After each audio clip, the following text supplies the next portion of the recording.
আমার এখন সেবা দেবা করছে আমার ছেলে, দেখো। ওরে বাবা,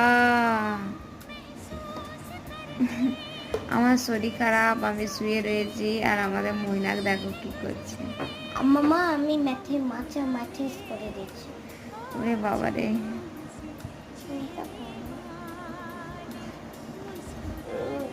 আর একটু করে দাও। আর একটু করে দাও। হুম। ও আমার সোনা বাচ্চা, তুমি আমার সোনা বাচ্চা। আমি মাথা ম্যাচেস করছি। হুম। কে শিখিয়েছে তোমাকে এগুলো? হ্যাঁ, আমি মাথা ম্যাচেস করছি। কে শিখিয়েছে? দেখো, মা শিখিয়েছে। ওরে বাবা, দেখছো আমার গুণধর ছেলের কীর্তি।